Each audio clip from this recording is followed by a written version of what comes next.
اس لیے جو صاحب عقل آدمی ہو اس کی سوچ وہاں پہنچتی ہے جہاں عام بندے کی نہیں پہنچتی. ذہین آدمی، عقل مند آدمی عام گفتگو میں بھی ایسی بات کر جاتا ہے کہ دوسرا حیران ہو جاتا ہے. چنانچہ ایک شاعر گزرا ہے انوری، اس کو بادشاہ نے گھوڑا دیا اور اللہ کی شان کہ گھوڑا اس نے گھر لایا تو گھوڑا رات کو مر گیا. اب اگلے دن انوری جب بادشاہ کے دربار میں گیا تو بادشاہ نے پوچھا بھائی گھوڑے کا حال سناؤ.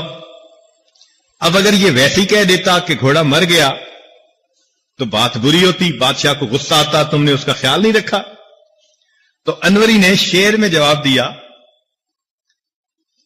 کیوں کہتا ہے شاہ اسپے بانوری بخشید باد سر بگرد او نہ رسی، کہ بادشاہ نے انوری کو ایسا گھوڑا دیا کہ تیز ہوا بھی اس کی گرد کو نہیں پہنچتی. این چنی بود تیز در رفتار، وہ گھوڑا رفتار میں اتنا تیز نکلا در شباشب بآخرت برسید، ایک ہی رات میں آخرت ہی پہنچ گیا.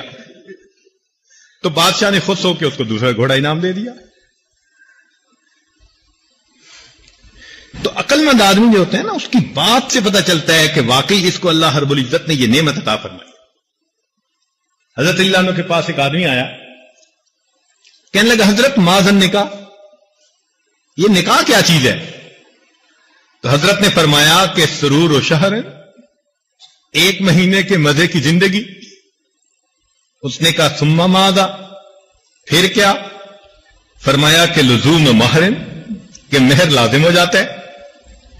اس نے کہا ثم ماذا، فرمایا غموم و دہر، ساری عمر کے غم.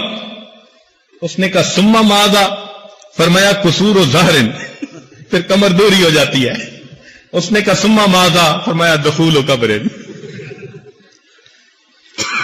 تو عقل مند آدمی کی بات سے اندازہ ہوتا ہے کہ کتنی گہرائی ہے اس بندے کی بات میں. اس لیے جو طالب علم عقل مند ہوگا نا، وہ اپنے سبق کو اچھی طرح یاد کرے گا، اس کا سبق اسے بھولے گا نہیں. ایک دفعہ وہ دہرائے گا، تکرار کر لے گا. جیسے النقش کل حجر ہوتا ہے نا، اس طرح اس کے دماغ پر وہ بات نقش ہو جائے گی. اب ایک چھوٹی سی بات بتاتا ہوں کہ تفسیر ہے جلالین شریف، دو بزرگوں نے اسے لکھا. ایک جلال الدین سیوطی رحمت اللہ علیہ اور ایک جلال الدین محلی رحمت اللہ علیہ. ایک نے بھی 15 پارے لکھے اور دوسرے نے بھی 15 پارے. تو طلباء اکثر بھول جاتے ہیں کہ محلی نے کون سے لکھے اور سیوطی نے کون سے لکھے. اب اس کو یاد رکھنا مشکل کام نظر آتا ہے، بھول ہو جاتی ہے. اس کا ایک آسان سا نقطہ بس بتا دوں کہ سیوطی کی سین اور محلی کی میم. تو سین اور میم میں سے پہلے کون سی ہے؟ سین آتی ہے نا حروف ابجد میں، میم بعد میں آتی ہے. تو معلوم ہوا کہ سیوطی نے الف لام میم سے لے کر 15 پارے لکھے اور محلی نے فاتحہ اور کہف سے لے کر آخر تک لکھ دی. اب یہ دیکھو، یہ اس کو عقل کہتے ہیں کہ ایک نقطہ ایسا نکال لیا کہ اس کے بعد آپ کو پوری زندگی یہ بات بھول نہیں سکتی. چنانچہ حدیث پاک میں آتا ہے کہ نبی علیہ السلام جب معراج پر تشریف لے گئے تو ہر آسمان پر کسی نہ کسی نبی علیہ السلام سے ان کی ملاقات ہوئی. اب 7 آسمان پر کن کن سے ملاقات ہوئی، یہ 7 نام یاد رکھنے بڑے مشکل. جب بھی یاد کریں بھول جاتے ہیں. کیسے یاد کریں؟ اب ایک نقطہ سن لیجئے کہ ان تمام انبیاء کے جو نام ہیں ان کے پہلے حروف کا ایک لفظ بنا دیا، آیاہما. اب ایک لفظ یاد کر لیں، آیاہما. تو پہلے الف سے آدم علیہ السلام، پھر عین سے عیسیٰ علیہ السلام، پھر یا سے یحییٰ علیہ السلام، پھر الف سے ادریس علیہ السلام، پھر ہا سے ہارون علیہ السلام، پھر میم سے موسیٰ علیہ السلام، اور آخری الف سے ابراہیم علیہ السلام۔ اب ایک لفظ سے آپ کو 7 نام ایک مرتبہ یاد ہو گئے، یہ عقل ہوتی ہے۔ تو اچھے طالب علم کیا ہوتے ہیں کہ وہ بھی جو نکات ہوتے ہیں نا اپنے اسباق کے، ان کے ایسے لفظ بنا لیتے ہیں، اشارے بنا لیتے ہیں کہ پورا کا پورا سبق 1-2 لفظوں میں سمٹ کے آ جاتا ہے۔ یہ عربی پڑھنے والے طلباء ماشاءاللہ بڑے ذہین ہوتے ہیں۔ آج کل عام ایک تصور بن گیا ہے کہ جی عربی پڑھنے والے طلباء تو وہ ہوتے ہیں کہ جو اور کچھ کر نہیں سکتے۔ ایسی بات نہیں ہے، یہ تصور بہت پہلے کا ہے۔ شاہ عبد العزیز رحمت اللہ علیہ اپنے مدرسے میں تھے، دہلی میں جامعہ امینیہ مدرسہ تھا، تو وہاں پر تھے تو ایک انگریز آ گیا، وہ آ کر حضرت سے کہنے لگا کیا آپ مدرسے میں بچوں کو پڑھاتے ہیں؟ آپ کے بچے کیا بن کے نکلتے ہیں؟ آپ ان کو انگریزی پڑھائیں، سائنس پڑھائیں، ان کی عقل کھلے گی، ذہن کھلے گا۔ اور دیکھو ہم اپنے بچے کو انگریزی پڑھاتے ہیں تو میرے بچے کی عقل بہت تیز ہے۔ تو جب اس نے اپنے بیٹے کی طرف اشارہ کیا نا کہ میرے بیٹے کی عقل بہت تیز ہے، تو حضرت نے اس انگریز کے بیٹے کو بلایا، قریب وضو کرنے کا تالاب تھا، تو حضرت نے اس بچے سے کہا کہ اچھا بھائی بتاؤ کہ اس تالاب کے اندر کتنے پیالے پانی ہیں؟ اب وہ انگریز کا بچہ منہ دیکھنے لگ گیا، وہ کیا بتائے کہ تالاب میں کتنے پیالے پانی؟ حضرت نے ایک طالب علم کو بلا لیا، اور اس کو بلا کر کہا کہ بچے بتاؤ اس تالاب میں کتنے پیالے پانی؟ اس نے کہا حضرت اگر تو پیالہ ہو اتنا بڑا جتنا تالاب 1 پیالہ پانی، آدھا بڑا ہو تو 2 پیالے پانی۔ ایک انگریز دہریہ تھا، عام طور پر دہریے بھی ہوتے ہیں اور تھا بھی کانا،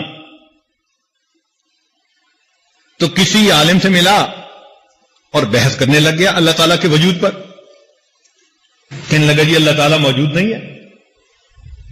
وہ عالم کہیں کہ اللہ تعالیٰ موجود ہے، اس نے سب کائنات کو پیدا کیا، تو کہنے لگا نہیں مجھے تو میرے والدین نے پیدا کیا۔ تو جب انگریز نے کہا نا کہ مجھے تو میرے والدین نے پیدا کیا، تو وہ عالم ہنس پڑے۔ تو یہ پوچھتے ہیں کہ آپ ہنس کیوں پڑے؟ وہ کہنے لگے اب مجھے بات سمجھ میں آئی کہ میرے اللہ نے تجھے کانا پیدا کیوں کیا۔ اس نے کہا کیوں کیا؟ کہنے لگا اس لیے کہ ایک آنکھ میں نے بنائی، دوسری آنکھ اپنی ماں باپ سے بنوا لے۔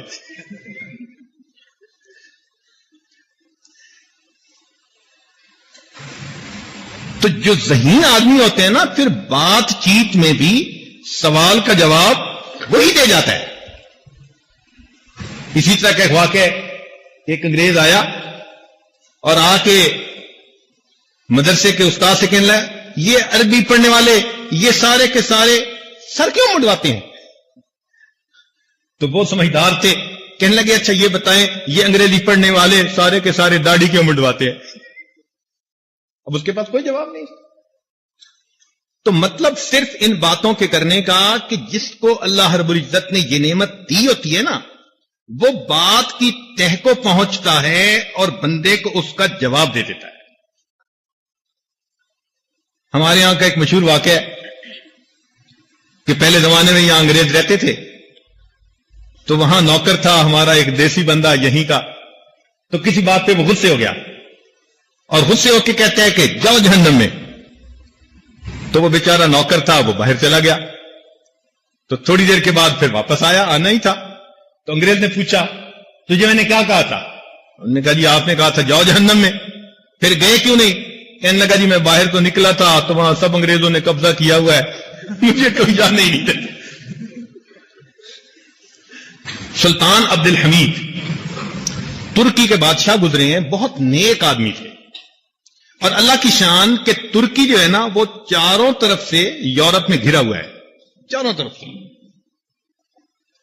چنانچہ ایک مرتبہ جرمنی کا بادشاہ اس سے ناراض ہوا، تو ناراضگی میں اس نے خط لکھا، اس نے کہا کہ تم ہمارے درمیان اس طرح گھرے ہوئے ہو جس طرح کے دانتوں کی مضبوط دیوار کے اندر زبان گھری ہوتی ہے. یعنی اس کو دھمکی دینا مقصد تھا کہ تم ہمارے درمیان اس طرح گھرے ہوئے ہو جس طرح دانتوں کی مضبوط دیوار کے اندر زبان گھری ہوتی ہے. تو سلطان حبیب نے جواب دلوایا کہ جناب دانت ہمیشہ گر جایا کرتے ہیں، زبان کو کچھ نہیں ہوا کرتا. تو بندہ غور کرے تو ہوتا تو ایسے ہی ہے نا کہ وقت کے ساتھ ساتھ زبان تو کچھ نہیں ہوتا اور دانت تو پھر ٹوٹ ہی جاتے ہیں. تو جس کو اللہ رب العزت نے یہ نعمت دی ہو، چنانچہ ایک عالم تھے تو ان کو ایک انگریز کہنے لگا آؤ ہم تم ایک متفقہ بات پہ عمل کر لیں. اس نے کہا کیا؟ کہنے لگا کہ میں بھی عیسیٰ علیہ السلام کو مانتا ہوں، تم بھی عیسیٰ علیہ السلام کو مان لو، عیسائی بن جاؤ، بس ہم تم متفق ہو جائیں گے.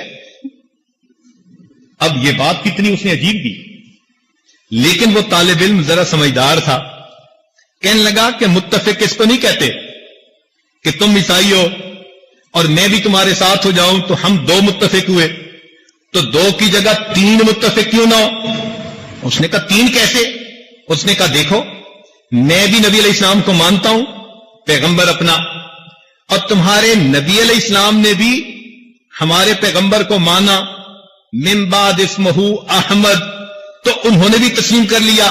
اب تم بھی اگر مسلمان ہو جاؤ تو ہم تینوں ایک بات پر متفق ہو جائیں گے. سو دو کی بجائے تین متفق کیوں نہ ہو؟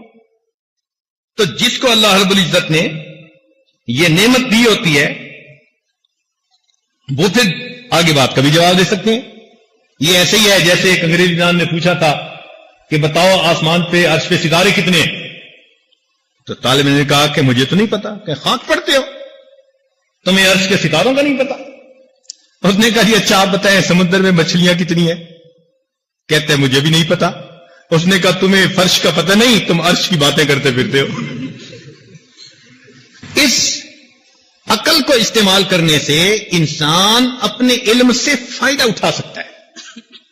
چنانچہ شاہ جہاں کا ایک بیٹا تھا، شاہ جہاں کے بیٹوں کو پڑھانے کے لیے ایک استاد آتا تھا، سعد اللہ خان اس کا نام تھا، اور تھا طالب علم، غریب گھرانے کا تھا، بچوں کو اچھا پڑھاتا تھا، بچے بڑے خوش ہوتے تھے. چنانچہ بچوں نے اپنے والد کے سامنے تذکرہ کیا کہ ہمارا جو ٹیوشن پڑھانے والا ہے نا وہ بڑا ذہین اور اچھا ہے. تو بادشاہ نے اس کی چیکنگ کے لیے اس کو لائبریری کا انچارج بنا دیا کچھ دنوں کے لیے. جب جا کر دیکھا تو لائبریری بہت صاف ہے، ہر کتاب کے اوپر ریشمی غلاف چڑھا ہوا ہے اور بہت ہی عجیب منظر ہے.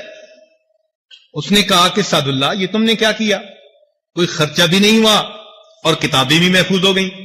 اس نے کہا جناب آپ کو جو لوگ درخواستیں پیش کرتے تھے نا وہ ریشمی غلافوں میں لپیٹ لپیٹ کے پیش کرتے تھے، لوگ ان غلافوں کو کباڑ بنا کے پھینک دیتے تھے.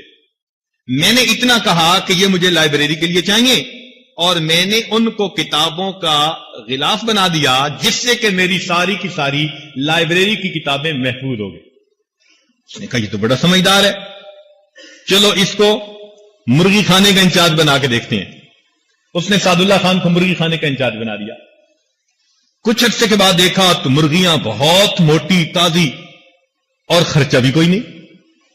بادشاہ بڑا حیران کہ خرچہ بھی کوئی نہیں اور مرغیاں بھی موٹی تازی. سعد اللہ خان یہ کیا کیا؟ اس نے کہا بادشاہ سلامت، آپ کے دسترخوان پر اتنے مہمان آتے تھے کہ ان کے بچے ہوئے کھانے کو لوگ نالی میں بہا دیا کرتے تھے. میں نے صرف ان کو اتنا کہا کہ دسترخوان کا جو ٹکڑا بچا ہو، جو چیز بچے بس وہ محفوظ کر لی جائے. وہ ساری کی ساری خوراک اتنی تھی کہ آپ کے مرغی خانے کی ساری مرغیاں ہی اس پر پلتی رہی. بادشاہ پڑھا ہے نا، اچھا اتنا سمجھدار ہے.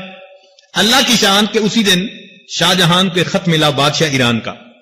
بادشاہ ایران نے خط لکھا تھا کہ تم اپنا نام بدلو اس لیے کہ تم شاہ ہند ہو. تم اپنے آپ کو شاہ جہاں کیوں لکھتے ہو؟ شاہ جہاں کا تو مطلب کہ تم ہمارے ملک کے بھی بادشاہ ہو. اگر تم نے نام نہ بدلا تو میں تمہارے ملک پہ چڑھائی کر دوں گا. اب شاہ جہاں بڑا پریشان. کہ کروں تو کیا کروں. اس کے ذہن میں خیال آیا کہ وہ سعد اللہ جو ہے اس سے میں بات کرتا ہوں. چنانچہ سعد اللہ کو بلا کر کہا کہ دیکھو بھائی ایک مصیبت آ پڑی ہے. سعد اللہ نے اس کا جواب لکھوا دیا فارسی میں. جب بادشاہ کو ملا تو ایران کا بادشاہ بہت مطمئن ہو گیا. اب بادشاہ کو بڑی حیرانی ہوئی کہ بھئی اس نے جواب میں لکھا کیا ہے. تو اس نے سعد اللہ کو بلا کے پوچھا کہ سعد اللہ تم نے جواب میں کیا لکھا؟ اس نے کہا جناب میں نے جواب میں صرف اتنا لکھا کہ میرا نام شاہ جہاں ہے اور جہاں کے عدد اور ہند کے عدد اگر نکالے جائیں تو دونوں 59 بنتے ہیں. تو چونکہ میں شاہ ہند ہوں اور جتنے عدد ہند کے ہیں اتنے جہاں کے ہیں تو میں نے برابر ہند یعنی عدد والے لفظ کو استعمال کر لیا ہے. اس لیے آپ کو گھبرانے کی کوئی ضرورت نہیں. یہ بادشاہ کو بات سمجھ آ گئی اور لڑائی کا خطرہ ٹل گیا. نتیجہ کیا ہوا کہ اس نے سعد اللہ کو اپنا وزیر بنا لیا. چنانچہ شاہ جہان کے دور میں سعد اللہ خان بہت عزت والا وزیر گزرا ہے. تھا طالب علم. عقل سمجھ نے اس کو ایک چھوٹی سی جگہ سے اٹھا کر اتنی بڑی کرسی کے اوپر بٹھا دیا. تو آج آپ لوگ بھی اگر اسی طرح اپنی سمجھ سے کام لیں تو اللہ رب العزت آپ کو بھی زندگی میں بلندیاں عطا فرما سکتا ہے. اسی لیے جو سمجھدار آدمی ہوتے ہیں نا وہ بات کو بہت جلدی ادھر سے ادھر کر لیتا ہے. ایک مرتبہ عطا اللہ شاہ صاحب بخاری رحمۃ اللہ نا مجمع میں تقریر کر رہے تھے. اب مسلمان بھی تھے اور ہندو بھی تھے. تو انہوں نے ایک معمولی سا سوال کوئی 2-4 کی ضرب تھی تو ان کا خیال تھا کہ بلا لیں گے. انہوں نے ایک مسلمان کو کر کے پوچھا کہ تم جواب دو. وہ جواب نہ دے سکا. اور ہندو سے پوچھا تو ہندو نے جواب دے دیا. اب بات تو الٹ ہو گئی تھی نا کہ ہندو نے جواب دے دیا اور مسلمان نے نہ دیا. مگر تھے عقل مند. انہوں نے فوراً بات کو پلٹا. کہنے لگا او مسلیو تسی اتھے بھی بے حسابے تے اگے بھی بے حسابے. یا بھی بے حساب آگے بھی بے. اب دیکھیں کیا کیا انہوں نے. اصل میں انہوں نے اپنی عقل کا استعمال کیا. تو میں یہ چھوٹی چھوٹی مثالیں طلباء کو اس لیے دے رہا ہوں کہ یہ سمجھیں کہ جو سمجھدار بندہ ہوتا ہے اس کی عقل اس کو زندگی کے ہر قدم پر کام آتی ہے. ہر قدم پر کام آتی ہے. اس لیے یہ نعمت اللہ رب العزت جس کو عطا فرما دے وہ اللہ تعالیٰ کا شکر ادا کرے. چنانچہ کہتے ہیں کہ ایک مسلمان عالم تھے مگر نابینا تھے. تو انگریز ان سے سوال پوچھنے آیا. انہوں نے کہا کہ بھئی اس میں بھی حکمت ہے, اس میں بھی حکمت ہے, اس میں بھی حکمت ہے. تو اب اس کو بڑا غصہ آیا انگریز کو. اس نے کہا اچھا یہ بتاؤ تم جو اندھے ہو تو تمہارے اندھے پیدا ہونے میں کیا حکمت ہے؟ تو وہ کہنے لگے کہ میرے اندھے پیدا ہونے میں یہ حکمت ہے کہ تیرے جیسے بندے کی شکل نہ دیکھ سکوں. اس کو کیا کہتے ہیں؟ اس کو کہتے ہیں انسان کی سمجھ, انسان کی عقل.